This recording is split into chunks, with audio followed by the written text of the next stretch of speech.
Hi everyone, in this video I will show you interesting and specific data about the Roman Empire's territory, population and demographics. I will cover why the changes happened, what does it mean, and I hope I will present it in an interesting and curious way. Now let's jump into the video. Chapter 1. Size of the Empire throughout the ages. Before I will move to the numbers, first I will briefly cover history of Rome, at least a small part of it.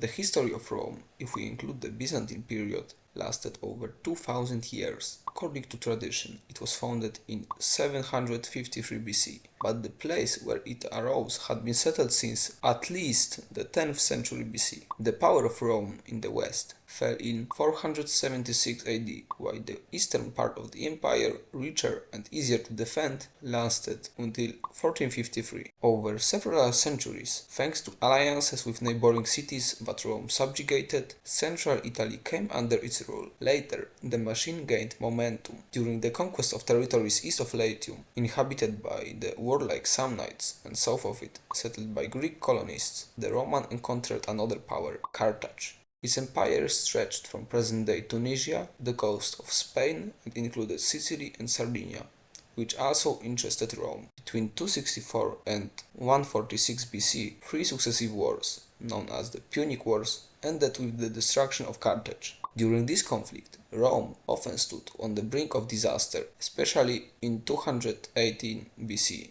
when the Carthaginians under the command of Hannibal invaded Italy. Hannibal, despite his military genius and excellent army, succumbed to the demographic superiority of Rome's allies and the Rome itself. It was then that the Mediterranean city-states recognized that Rome was almost invincible.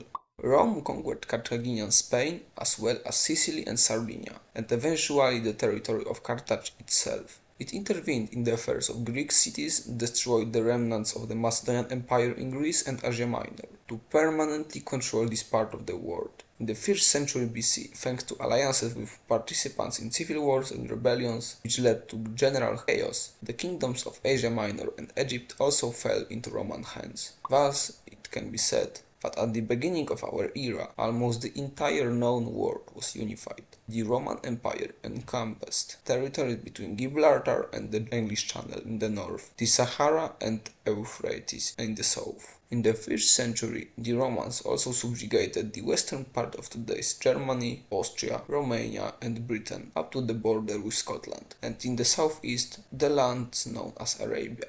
Around 120 AD, the empire reached the natural borders of its power. The north, the Romans never managed to permanently settle beyond the middle Danube or beyond Hadrian's Wall in Britain. In the south, the Euphrates became an insurmountable boundary, although some kingdoms located east of this river sometimes recognized Roman supremacy. However, within these borders, Rome and its allies led to the first, lasting 3 to 4 centuries globalization, which enabled extensive exchange between all regions of the Western world. This territory only fell apart during the period of regular barbarian invasions of the empire.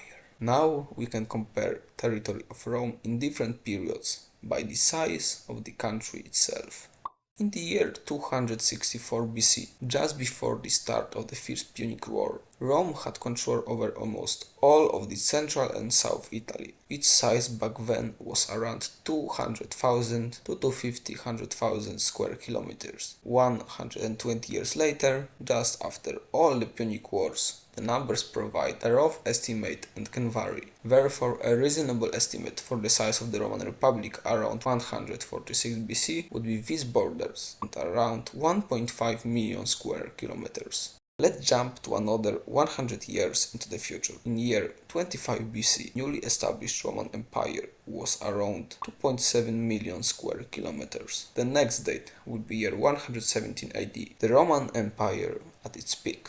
The famous greatest extent you see on every Roman fan page in the internet. Empire's territory was then around 5 million square kilometers. And finally, the last time when the empire was almost united was the size of the empire in 555 under the Emperor Justinian the Great, and it was the greatest extent of the empire since the fall of the western half. At this time, empire was around 2 million square kilometers, and from this time onwards it will only becoming smaller and smaller until its fall in 453.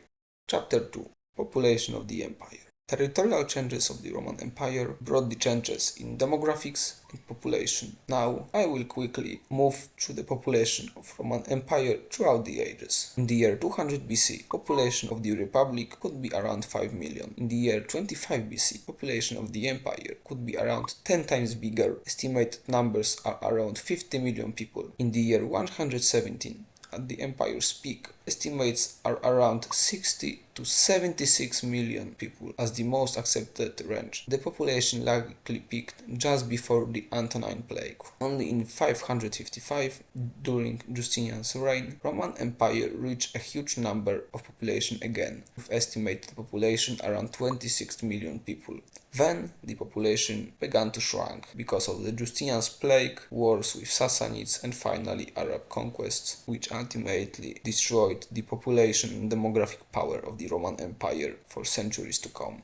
Thanks for the video. Let me know in the comments what history would you like me to present in numbers. Have a nice day.